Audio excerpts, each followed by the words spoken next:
Good morning. It is Friday, the 28th of November. This is AI with Kyle. I'm going to be running through the daily AI news and updates, as well as taking live questions from the audience who are joining from TikTok, YouTube, and Twitter right now. Good morning, everybody, and I hope you've had an amazing week. And if you are stateside, I hope you've had a great Thanksgiving.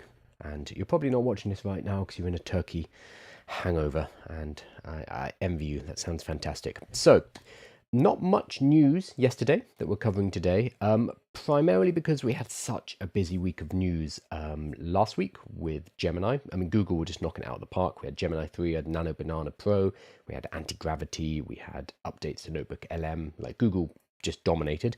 And then at the beginning of this week, we had Claude 4.5.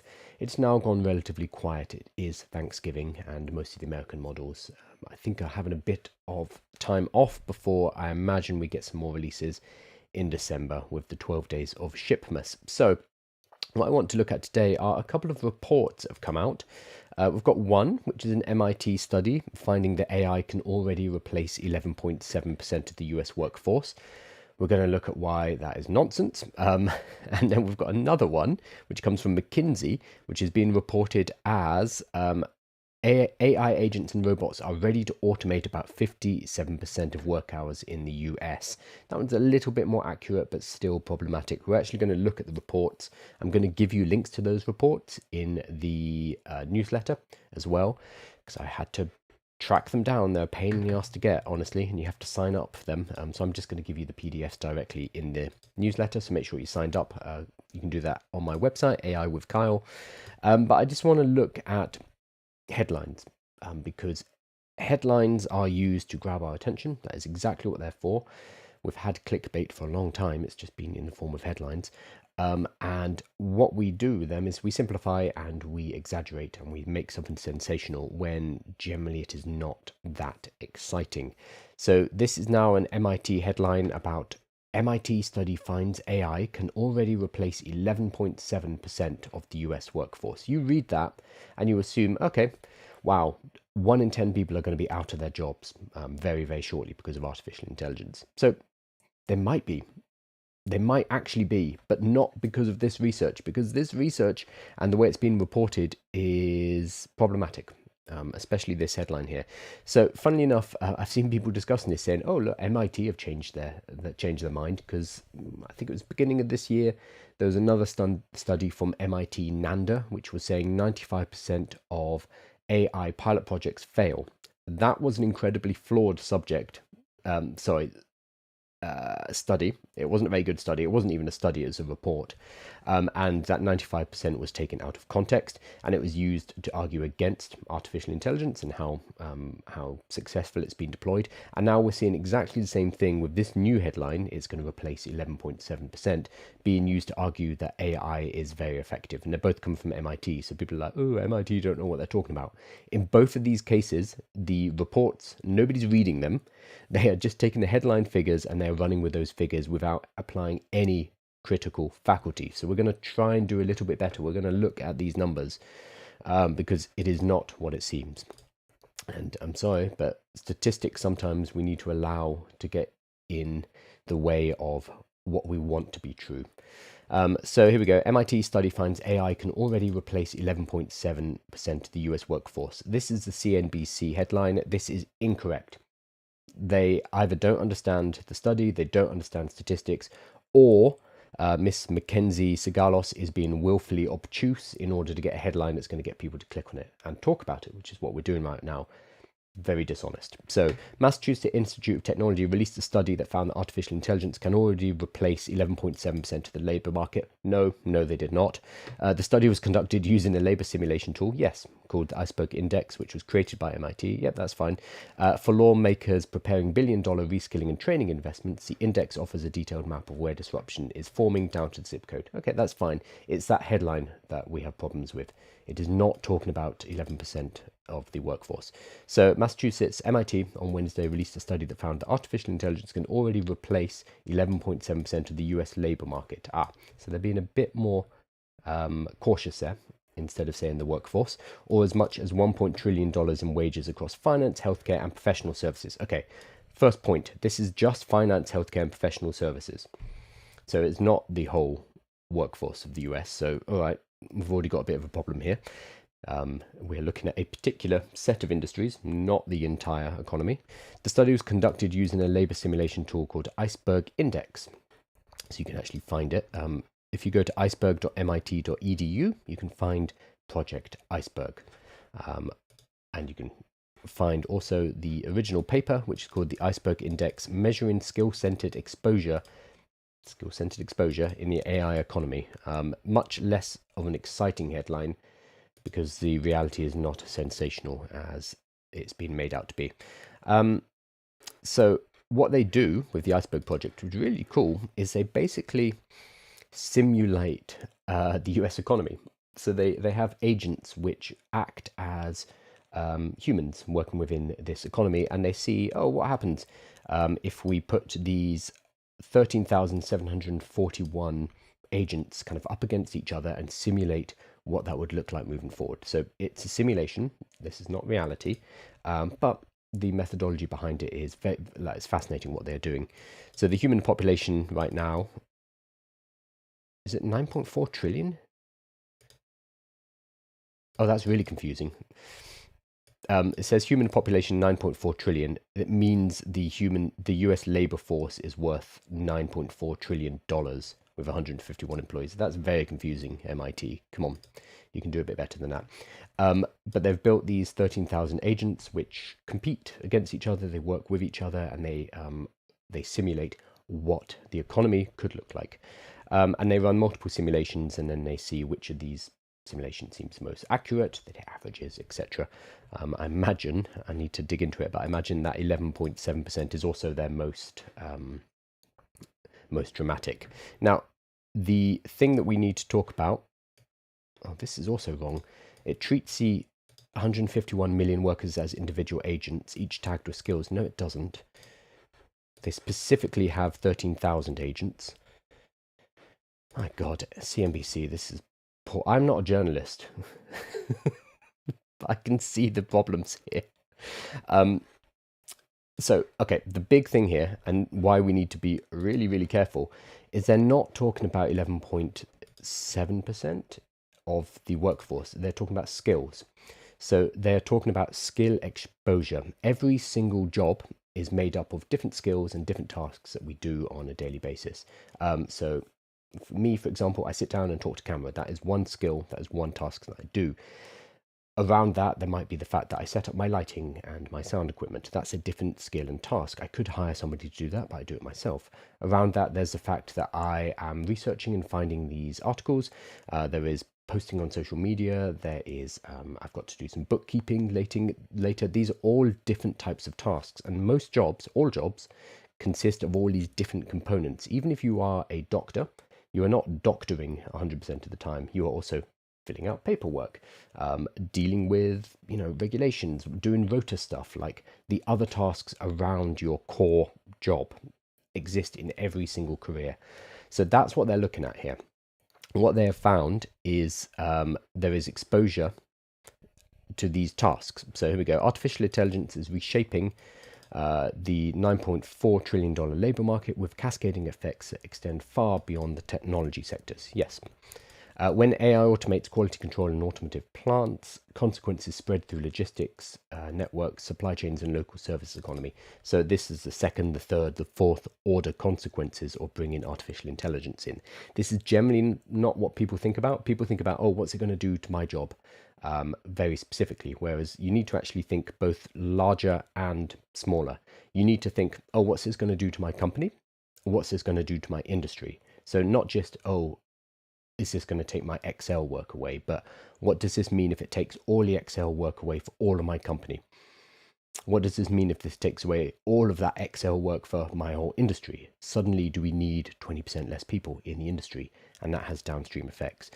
So we need to think about all of the different layers. What they've done is they're simulating all of these layers in a model. So it's not always going to be one-to-one, using AI agents.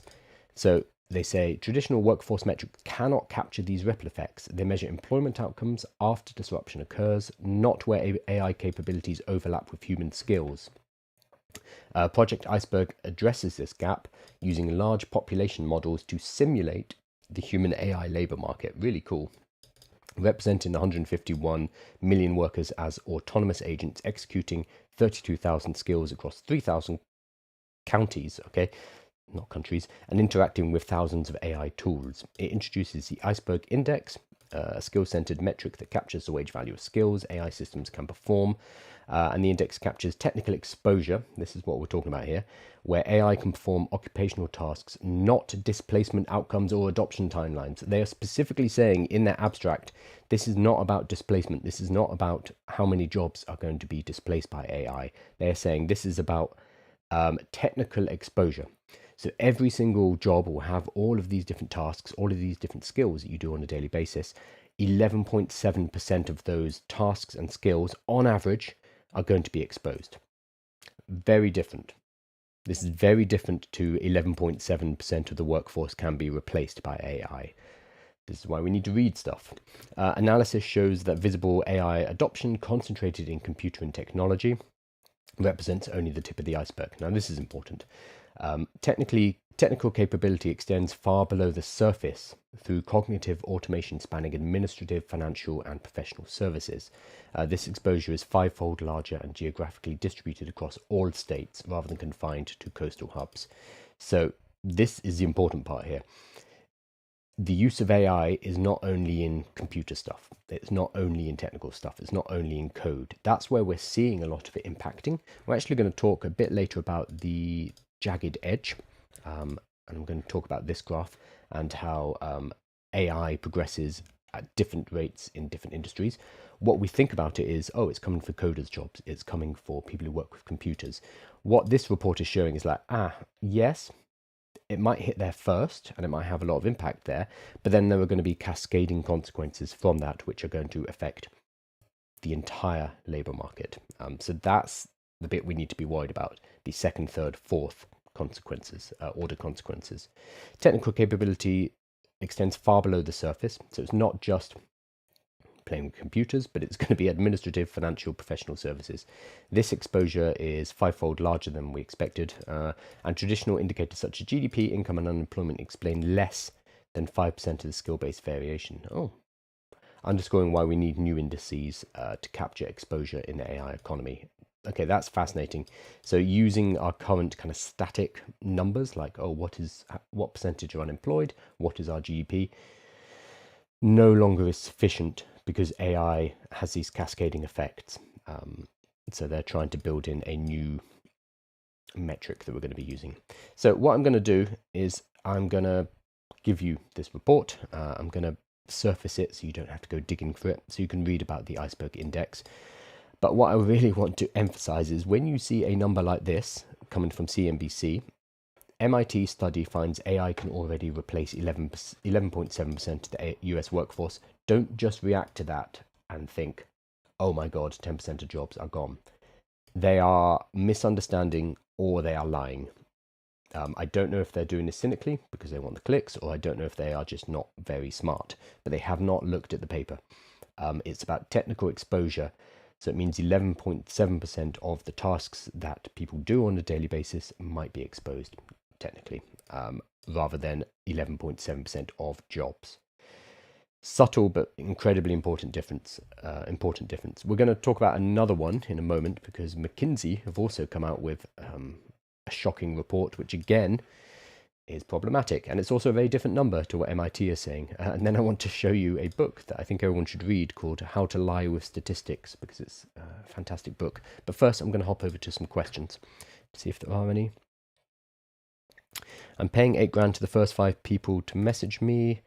You are going to get blocked. Bye, Benjamin. By the way, I don't think Benjamin is going to give you $8,000 if you talk to him. Just a guess.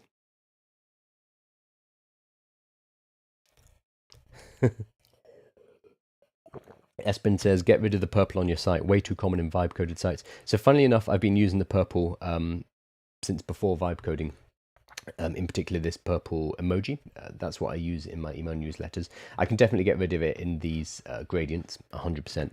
But the purple, annoyingly, is a decision I made a couple of years ago before vibe coding. But no, I understand what you mean. Thank you for your feedback.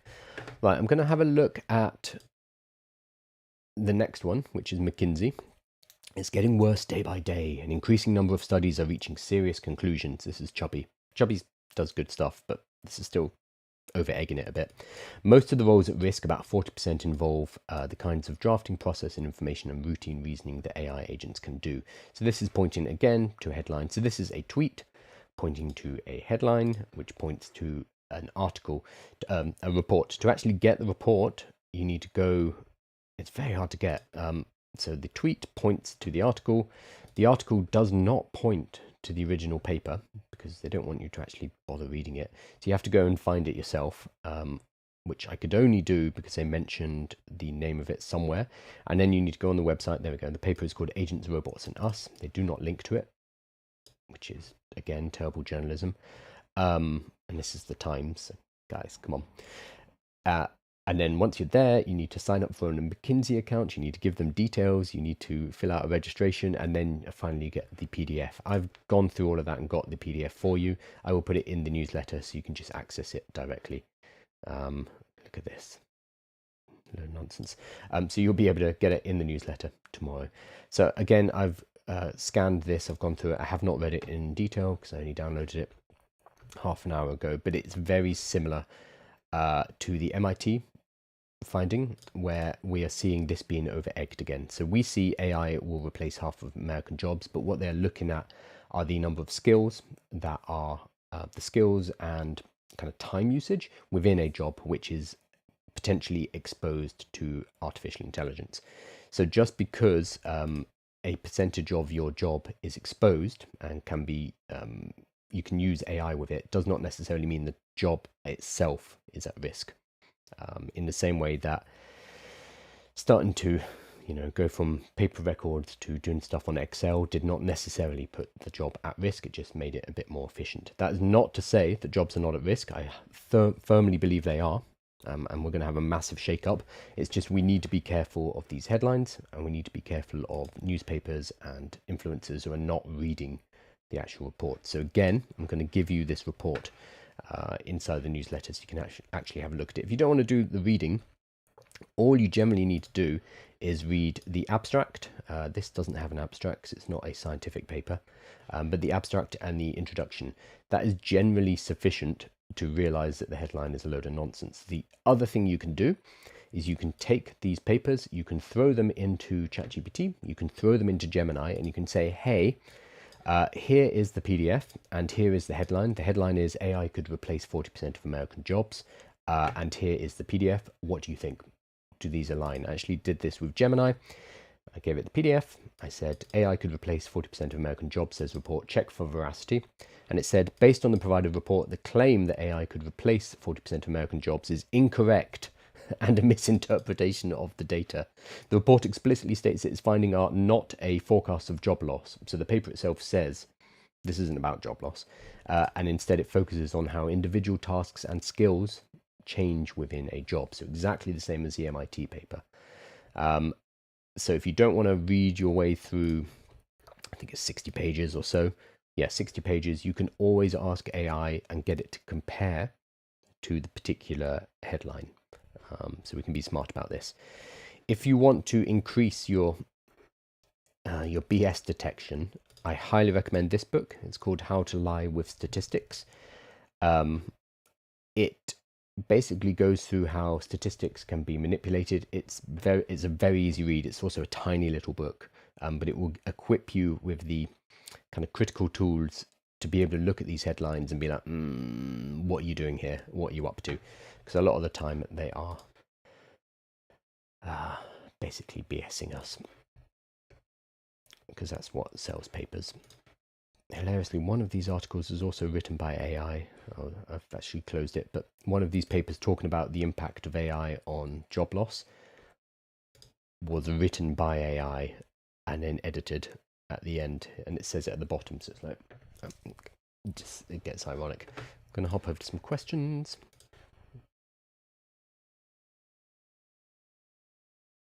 No questions this morning.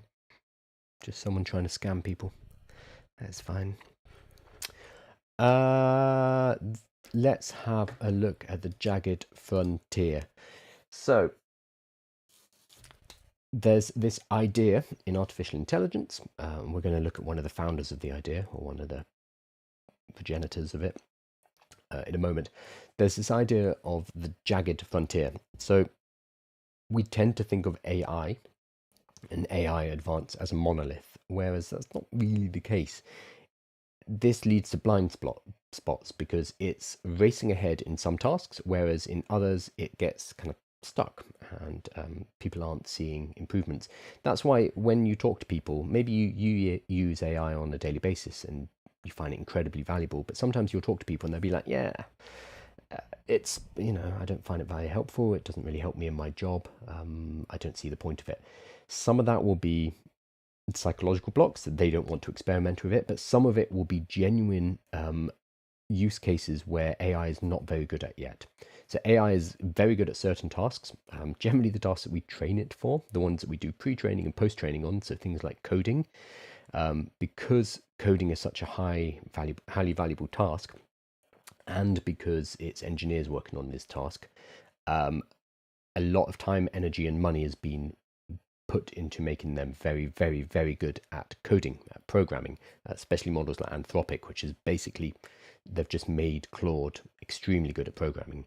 So in that area, we see progress very quickly, whereas there'll be other areas where we're not seeing as much progress. I'm just trying to think of some. So dealing with the world, the space, kind of giving artificial intelligence the ability to interact and sense the world around it. That is a form of AI that has been explored, world models, but it hasn't been prioritized as much as large language models, at least not until recently. So what we tend to see is within a particular job, there will be some things that AI is really good at, and there are some things that it is not very good at. It's very good at doing helping you draft emails, fantastic. It is not very good at going to a meeting and balancing the kind of emotions in the room and coming to a conclusion with your team and getting everyone on board. That is not a task that AI is very good at yet, because it doesn't have empathy, it doesn't have presence, and it doesn't necessarily have the communication ability to be able to bring people together.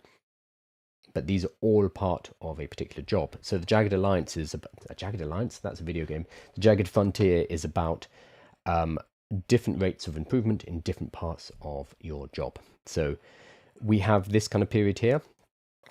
The AI is a fun toy period. We were there a couple of years ago, and there were only a few of us back then who realized, I'm talking about after ChatGPT 3 and 3.5, obviously there have been people in AI for years, but after the first kind of big pushes of ChatGPT, and DALL-E 2, if you remember that, the image model, there were some people who were like, oh, this is a fun toy, but this is going to get better. I think this is going to be kind of interesting in a few years. But the majority of people thought it was a toy. We've kind of been in that phase with image generation up until very recently as well. So for the last couple of years, people who work as designers, people who work as illustrators, people who work as kind of artists were able to look at AI and be like, it's rubbish, it's terrible. And they were right. So for a couple of years, AI image generation was crap. And we had things like Will Smith eating spaghetti, and it looked absolutely mad.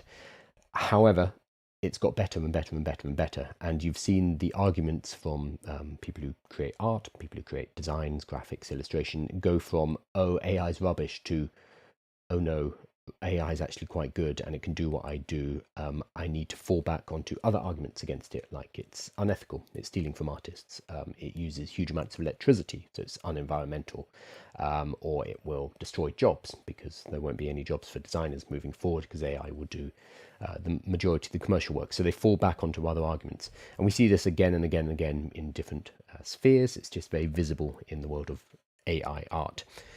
So this Jagged Alliance, this is a Jagged Frontier. A guy called Thomas Pueo has put together this graphic, which you've probably seen. It's doing the rounds right now. And he's saying that we are here.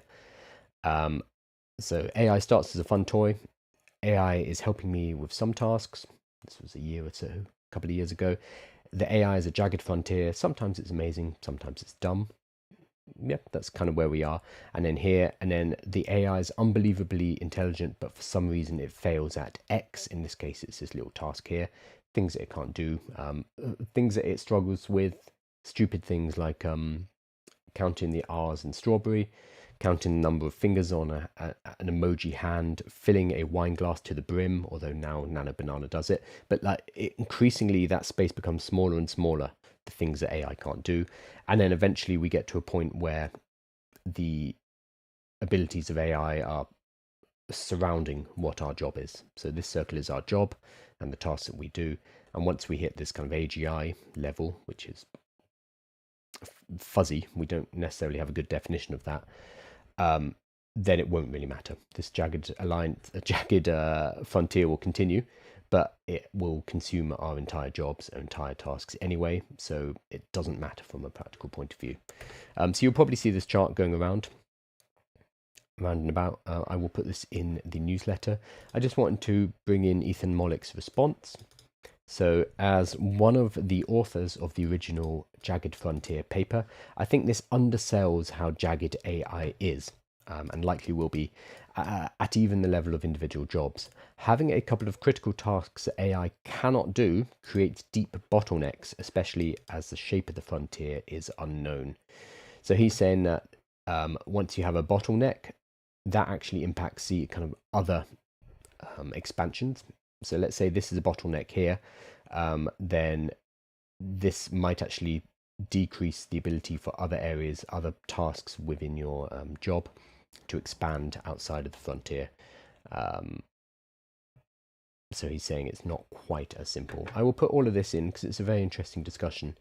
And I think the Jagged Frontier is a really useful idea because it does explain an awful lot about why AI is really good at some things and really bad at other things. Because you will have that debate when you talk to people about artificial intelligence. I was recently talking to a lawyer, and he was going on about how it's terrible at certain things in his job as a lawyer, and I'm sure it is. I have no reason to disbelieve him, but that is an example of a jagged frontier.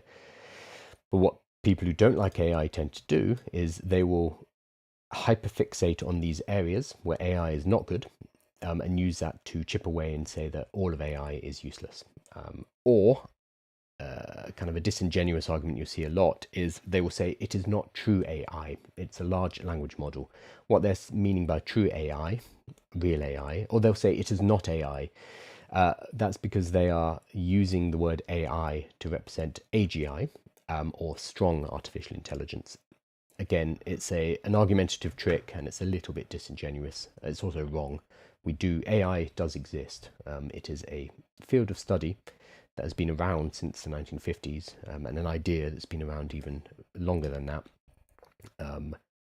And ChatGPT is an AI. It is not AGI. It is not strong AI, but it is an AI. But that's an argument that you'll see popping up again and again. Okay. Not getting any questions today. Everyone's quiet on a Friday. Oh, here we go. King, what do you think of AI doing code? I think it's great. I think it's really good at coding. So there's a guy called Andy Wolf. Is he Andy Wolf? I've just made that up. That's not his name, is it? This is Adam Wolf. He posted the other day about Claude 4.5, basically saying coding's done. And this has been obviously a very controversial post. He does work for Anthropic, so we need to take it with a pinch of salt, obviously. But he said, as soon as the first half of next year, 2026, software engineering is done. Soon we won't bother to check generated code for the same reasons we don't check compiler output. I love programming, but it's a little scary to think it might not be part of my job, but coding was always the easy part. The hard part is requirements, goals, feedback, figuring out what to build and whether it is working. So I think this sentence here is the key. The coding is the easy part. It's everything around it that's going to be more important. And increasingly the AIs are able to do the coding. Can they do it perfectly? No, but you can use AIs to check the work of the coding as well. And increasingly, like a year or so ago, the code wasn't good. But as the vibe coding tools and the AI augmented coding tools get better and better, and the models get better, then we're seeing the same thing in software engineering, where people are falling back and saying, oh, well, it can't do architecture, and it can't do bug fixes, and it can't do security. So they're falling back to the peripheries. This, again, is the jagged frontier. And because there's so many resources being put into making these models good at coding, especially at companies like Anthropic, I think it will be, the coding portion at least, will be a solved problem in the next couple of years. And then the hard part, as Adam Wolf is saying, is requirements, goals, feedback, figuring out what to build and whether it's working. And also, I would add to this, building stuff that's worthwhile, stuff that is actually valuable for your end users, stuff that you can sell. This is going to be the hard part, because now anyone can build, anyone can code. That's not difficult. It's how do you make sure you're building something that people actually want to buy, people want to use. So we're going to have to see entrepreneurs who can build using vibe coding, using coding, but also know what to build and how to sell it. That's going to be the bigger problem. I'm absolutely rubbish at anything computer. What tools should I start with? Because I really need to. If you want to learn to vibe code, check out Lovable. I've got one there, stickers. It's a bit fuzzy. There we go. One there, stickers. Lovable, spelt like that. There are lots of other vibe coding tools. This is not sponsored. It's just I like theirs as a basic vibe coding tool. There's also Bolt, B-O-L-T, Base44, Replit, V0. But personally, I'd go with Lovable. It's the most user-friendly, and you can basically go in, give it an idea for something you want to build, and it will build it for you. It looks like ChatGPT. It's very non-intimidating, and it deals with all the back-end stuff for you, so you don't have to think about that. After you've been doing it for a few months and you feel a bit more confident, then you look at Cursor, C-U-R-S-O-R. Cursor is fantastic. That's what I use most of the time. And you can also look at Claude Code as well, which is made by Anthropic. But you start with Lovable and you move up from there. I think I put together a guide on this. I put together guides on everything. Getting started with vibe coding. So this one. These are all free on my website. This is getting started with vibe coding your business. Yeah, so this one talks about vibe coding. You can find it on AI with Kyle. Getting started with vibe coding. So that's specifically for building products that you want to sell. You can build stuff for yourself though, 100%. So that's what I do. I have lots of tools in the back of this website, which are all vibe coded. So for example, when my newsletter goes up, I have some tools in place that then rip the newsletter into pieces and create articles based off the back of it and interlink to other articles, creates a glossary automatically, has links to other things in the issue. This is all vibe coded. So this is for search engine optimization, but that's private to me and my website. So you can start with building those kind of tools for yourself, things that would be useful for your job, things that are useful for your private life, your personal life, and then you can move on to building products that you want to sell to people. If you want, that's totally up to you. But I highly recommend it because jobs are not going to be very safe moving forward. How can we use AI agents to create blog posts to get websites ranked on Google? You have to be really careful. So Google, very smart people, lots of engineers.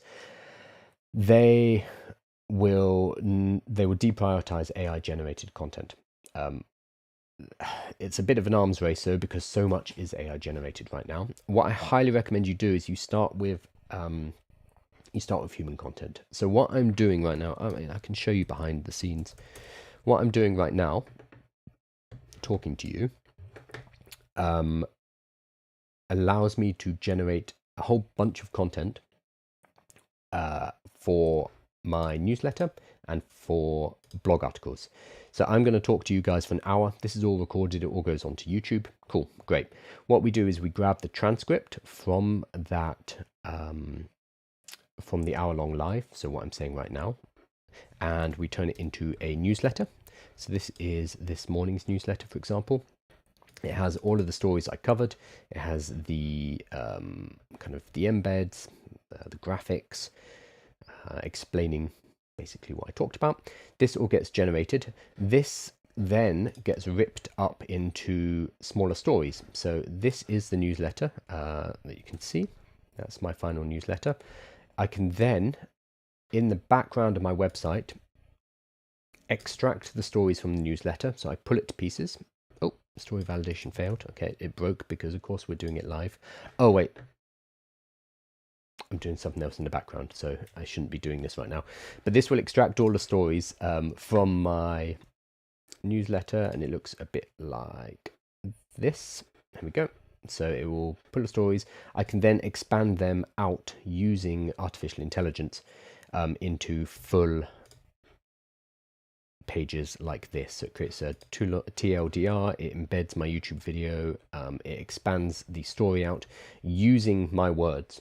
Conclusion, key terms explained, what this means for you, etc., etc. That's great for SEO, and it's working really, really well. These rank extremely well. But the key here is that it all started with me talking. If you just go into ChatGPT and say, hey, write an article about Lovable's tax drama and why their response was perfect, the thing that you create is going to be very AI. It won't have much personality. It will be detectable by Google, and they're not going to necessarily rank it. So what you do is you start with the human. You start with you either dictating or writing out your basic thoughts, or doing a live show like this and then taking the transcript, and then you combine that with artificial intelligence to create a page like this. And I'm able to create about 10 of these pages per day, plus these AI news pages, plus video pages, all off the back of this one live. So it does a lot of heavy lifting. I'll probably do a guide about it one day, although it is quite a lot of work. I don't recommend it.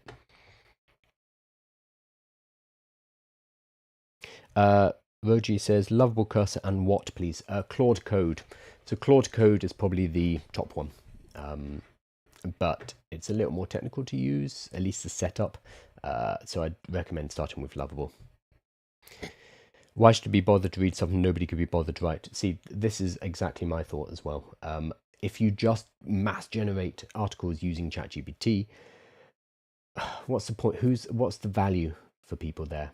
There is no point. You need to add something of yourself. Otherwise, people could go and ask ChatGPT that question. Sure, you could probably rank some pages, but it's not a very long-term solution, because Google eventually are going to work out how to detect, or they're going to deprioritize these stories because they need to protect their search monopoly, basically. So you need to inject a little bit of yourself. You need to inject something into it. You can use AI to assist and to augment your writing. Yeah, sure. But if you purely just generate writing and stick it on a blog using ChatGPT, I just don't think that's going to be, well, one, it doesn't help the world, and two, it's not going to be successful. Google will work out how to deprioritize it, and they will slap down those sites. Well, Dad Llewellyn says, I do something similar. I have a document, gets uploaded to ChatGPT project that does this. Yeah. It's mixing your personal take and your actual organic content that you create with AI, and you can use AI to kind of shape up the drafts, etc. One thing that I highly recommend here is you can talk. You can talk to ChatGPT or to Claude. So you set up a project, you give it kind of the format and the instructions for what kind of article you want to create. You do that in the project, so you can repeat it again and again. And every time you want to put together a new blog article, you go into that project and say, okay, time for a new blog article. This one is going to be about Lovable and VAT and not paying VAT and what that means for them.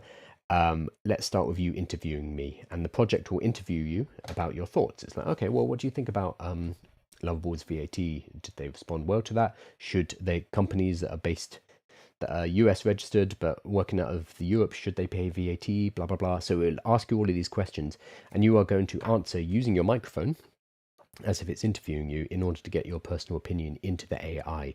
And that's going to give it enough kind of unique material to actually put together something useful instead of just going to AI and saying, hey, write me an article about XYZ. That's not valuable.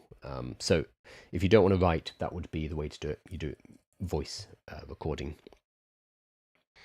ChatGPT 5.1 versus Claude versus Gemini's daily driver. Depends. I would try them all. But for me, it is Claude. So Claude is my daily driver. That said, I have free access to Claude. And I know usage limits are a problem. But I'm on the $200 a month plan, which Anthropic gave to me, full disclosure. So for me, I don't have to deal with limits. If you find you're using Claude and you're hitting those limits, which apparently have been raised since 4.5 came out on Monday, that obviously makes Anthropic and Claude less useful. So for me, my personal split is Anthropic for most things work. So coding, obviously, and any kind of work projects where I need to brainstorm.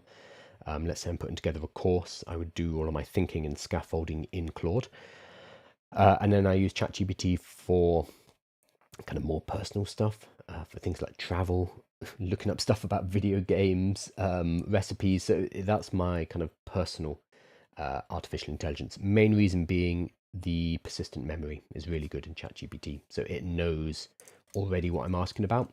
Whereas in Claude, I'm fine structuring a project because it's work. So I'm okay putting in the additional context at the beginning, giving it the documentation, setting up projects, etc., knowing that I'm going to get a better result.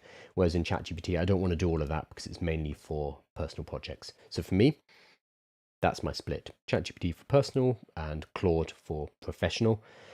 Gemini, I use Notebook LM, and I use Nano Banana Pro in Gemini. So I pay for Gemini, but I do not use it for its large language model, for its writing personally. But that's because Claude is so good. Well, Dad says, the interview is a great idea. I do normally start with a transcript. Yeah, so it's just another way to get more information out of yourself. We as humans, we're not very good at starting with a blank page. If you're just given a blank page and a flashing cursor and you have to write a blog article, that's hard. Whereas if you're given a set of questions, that's a lot easier to get the information out of your head. The info's in here, it's just how we get it out with less friction. And having an AI say, hey, cool, this is the topic we're doing, here's 5 questions I'm going to ask you, and then answering them literally with a microphone, it makes it so much easier to get that information out of your head. It's up there, out into your artificial intelligence. And you can also do multiple rounds of questioning. So you get it to ask you the preliminary questions. You answer, and then it has more context. And then you say, okay, ask me some clarifying questions. And then it will ask you another 3 or 4 questions. You answer those. And then you can say, oh, ask me some challenging questions. And then you can kind of really deep dive. And the more layers of kind of Q&A you go through, the more unique the transcript is going to be, the more unique the blog article is going to be. So that works really well, especially if you don't want to write. Good morning, Ayub. No, I'm still not an AI avatar. One day. From all your AI experience, how can someone starting from scratch start a business around AI? Wow, I'm glad you asked. You're almost like a plant. So I put together a quiz for this exactly, called the AI Business Quiz, which is discover the perfect AI business opportunity for you. I will say that just doing AI is not a business. Doing AI alongside your existing skills in a market that is willing to pay for it, that creates a business. But anyway, I've created a quiz which basically answers that question, because there is no one size fits all answer. And anybody who says, oh, you should, that the one thing you should do is start an AI trading bot or do AI faceless video for YouTube, ignore them. They're just trying to sell you something. What you start and what you do will depend on you and your capabilities and your skills and your time, and whether you want to do this on the side of a 9-to-5 job or you want it to be a replacement. And then you're going to apply AI on top of that foundation and work something out. So I built this quiz. If you go to AI with Kyle down the bottom, AI business quiz, there's actually a whole bunch of different tools in here. I mean, this website has a ton of stuff. There's 100 kind of playbooks. These are all guides. So how to build an audience, how to launch an app, marketing foundations. These are all written by hand as well. So I wrote about 400,000 words, 500,000 words over the last couple of years on how to use AI to start and grow businesses. So that's all available on AI with Kyle. So go and check that out and start with that. Start with that quiz. That's going to be a good place to go. Also, if you go to AI with Kyle/welcome, this is where I've put together a bunch of kind of basic resources so you can work out your level of AI. So I've broken it down to 8 different levels. You do not need to go all the way to level 8. You do not need to learn machine learning, get a PhD and go into research. That is, for most people, not required. So this is about kind of working out where you are right now and where you should be aiming at. And there's a lot of information here and about how to go from level to level. There's also a learning guide, which is a compilation of all what I think are the best YouTube videos, the best free guides, courses from deeplearning.ai, which again are free, etc., etc. The people you should be following if you want to get signal versus noid, that's all in there. And then that AI business quiz as well. So that's all there. So that's aiwithkyle.com/welcome. Thank you for asking that question. Who is that? Holler at me.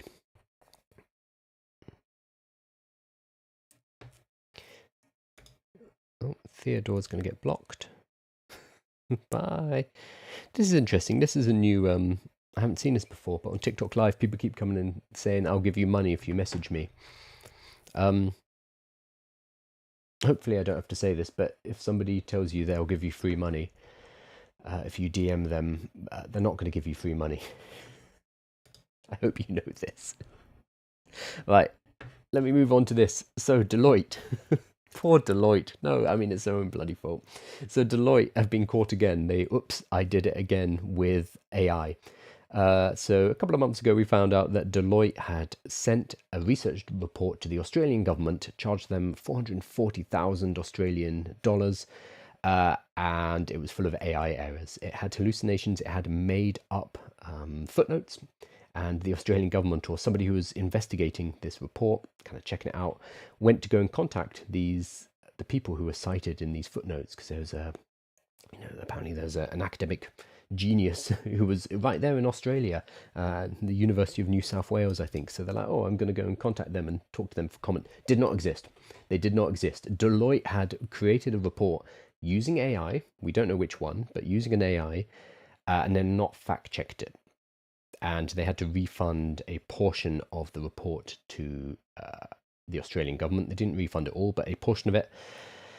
And more importantly, they look like idiots. So they have done it again. So Deloitte has allegedly cited AI-generated research in $1 million report for a Canadian provincial government. They're just hitting every country. So a Canadian government commissioned Deloitte healthcare report that cost one province nearly $1.6 million contains potentially AI-generated errors, marking the second country this year to allege the consulting firm's fact-checking shortcomings. This is a very nice way to put it. I would be swearing a lot more at Deloitte if I'd just given them $1.6 million and they filled it with AI errors. The errors found in an investigation, let's pull that up, published Saturday by The Independent, a progressive Canadian news outlet covering the country's easternmost province, Newfoundland and Labrador, appears in a 526-page report that was disseminated by its government in May. The Deloitte report contained false citations. This is the new one, okay.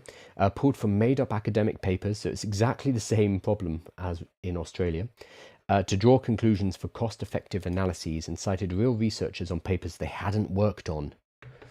It included fictional papers co-authored by researchers who said they had never worked together. Whoa. Okay, they've done the same statement. So Deloitte in Australia, when this happened, they said, "Oh, yeah, no, that's true. These are AI errors. Whoops, sorry, we messed up on that." However, the main report or main findings of the report are absolutely fine, and we still stand by them. They've done exactly the same thing here. Deloitte Canada firmly stands behind the recommendations put forward in our report. Deloitte's Canada spokesman told Fortune in a statement. We're revising the report to make a small number of citation corrections, which do not impact the report findings. AI was not used to write the report. It was selectively used to support a small number of research citations. Yeah, happens to be the ones that you got caught on. Terrible. So they've been caught again. Same company, selling to a government, this time $1.5 million paper, got caught, said, we still stand behind the recommendations of the report, and we only used AI on the bits that you found, and we didn't use it anywhere else. Yeah, nonsense. I'm not going to get invited to any Deloitte parties, I think. I was talking about this at a workshop the other day, and I had to ask. I was talking about the Australian one, and I had to ask, like, does anyone work at Deloitte? Because I'm about to dunk on them. So the fact that they have done it again is absolutely, I mean, it's gross, because they are charging $1.6 million to a province in Canada. So that this is taxpayers' money. This is taxpayers' money that is going to Deloitte. They are turning around, running AI to generate this report, not checking it, despite having God knows how many highly paid consultants on their books, and then just pushing it out the door. And then when they get caught, they say, it's still fine. And those are the only times we used AI, happen to be the bits that you caught. Nonsense. I bet they generated the whole bloody thing with artificial intelligence, and that now they're being caught. So the bigger problem here is not just for Deloitte. Deloitte look like idiots. This is the second time they've done it this year, and they look like idiots. The bigger problem is what they're doing here is they're undercutting the whole consulting industry. So if I worked at McKinsey or one of Deloitte's competitors, I would not be like gloriously chuckling at this, thinking, look at those idiots at Deloitte. I would be thinking, this is a problem, because this is going to erode our customers' trust, because they are going to be asking, quite rightly, wait, why am I paying you $1 million to put together this report when you were just getting a bunch of highly paid people in suits to run this through artificial intelligence and then putting it together in a lovely looking slide deck for me? Why am I paying you $1 million if you're just going to use AI? If you're just going to use AI, should we just use AI instead to put together our recommendations, to do consultation, to get advisory help? So I wouldn't be that surprised if over the next few years we see a shift towards just getting this assistance from AI directly. There will be startups who will provide this, who will come in and eat the lunch of companies like Deloitte, because they will be able to do this at a fraction of the price. Already, a lot of the consultancy and advisory companies are pivoting into AI, McKinsey in particular, because I think they realize that their time is up, and charging a huge amount of money for synthesized reports based on their pre-formatted deck is not going to run anymore. They're running out of time, and they need to pivot into AI ASAP. IBM, for example, they have a huge consulting arm, and they're moving into implementation for people, so helping people to not just get the information and the advice, but to implement it in systems, because they know that the moat for consultation and advisory is gone. And stuff like this with Deloitte getting caught twice in a year is just going to erode that trust so fast and move companies to just getting this advice themselves from artificial intelligence. Now, there is an element of cover your ass insurance, CYA insurance, where you use an expensive consultant so that you, as the vice president or whatever other company, you cover yourself. Whether or not that's enough to support a multi-billion-dollar industry, I do not think so. So this should be a wake-up call for everyone in consultancy. It should be a wake-up call for anyone who hires consultants too, that we are shifting away from this. And it's so funny that it's Deloitte again. I want to see their share prices.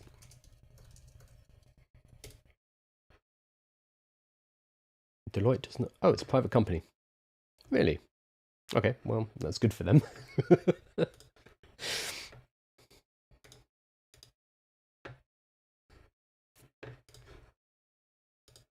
Cool. So that's what time is it? No, we'll finish up for today. Actually, no, I like this one. So Chinese parents are finding a new use for AI assistants. They're deploying them as homework monitors. So this is using ByteDance's, I'm not sure, Doubao. I don't know what the characters are.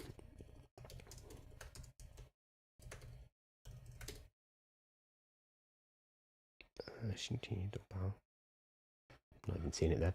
Okay, they are using, I've totally lost it. Here we go.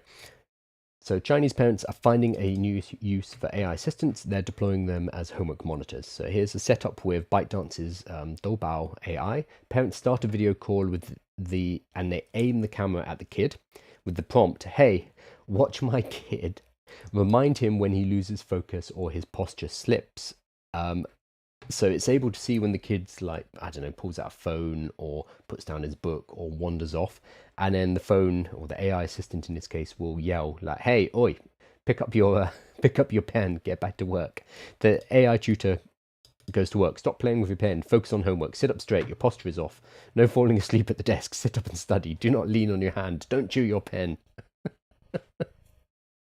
Kid, don't play on the tablet. Keep your eyes further away from the book." That's interesting. So this is obviously a very funny example. We can use this for really cool things though. Like imagine doing this but with a personal PT. So if you were doing at-home exercise, you're doing, I don't know, push-ups, squats, whatever, you could have a PT AI watching you saying, "Okay, now give me another 20, or your form is off, that's not a full squat," or whatever it is. We could use an AI as basically the eyes and ears of pretty much anyone who needs to keep you on track. Like even this thing, when it said "sit up straight, your posture is off," I found I sat up straight myself just because I read "sit up straight, your posture is off." I could have a little camera here monitoring my posture and saying, "Oi, you're slumping."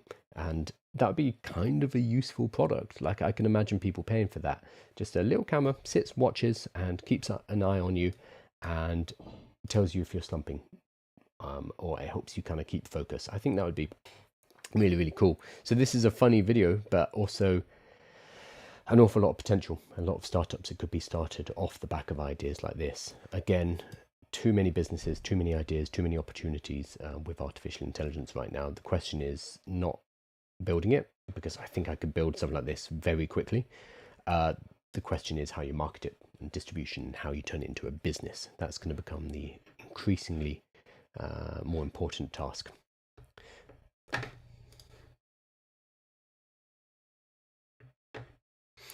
Right, so I'm going to finish up. As always, make sure you're subscribed to the newsletter. The newsletter contains a summary of everything that we've covered. Today, I'm going to include all of the reports, so I will give you the direct links as well. So you don't have to go rummaging around trying to find the iceberg index report. I'll give it to you directly. I'll host it on my website and give you a link, so nice and easy. No email capture or anything like that. Also on the website, make sure you check out aiwithkyle.com/welcome. There's a whole bunch of kind of introductory resources in there, including a tool which will help you work out what AI business you should start. It's a big question. It's a question I get asked all the time.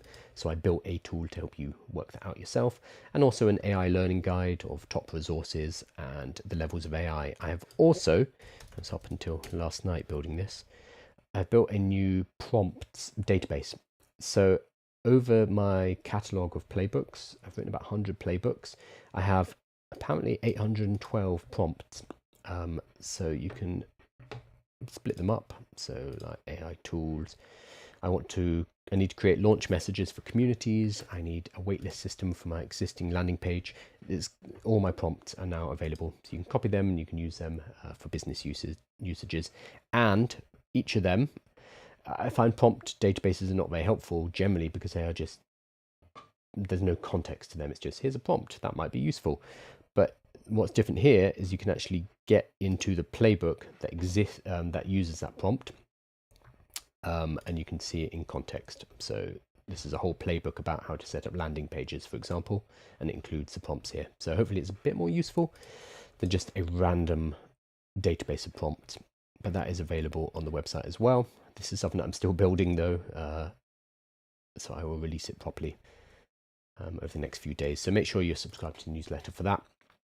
Also, YouTube, I'm working my way towards 10,000 subscribers. I'll stop talking about trying to get to 10,000 subscribers once I get to 10,000 subscribers.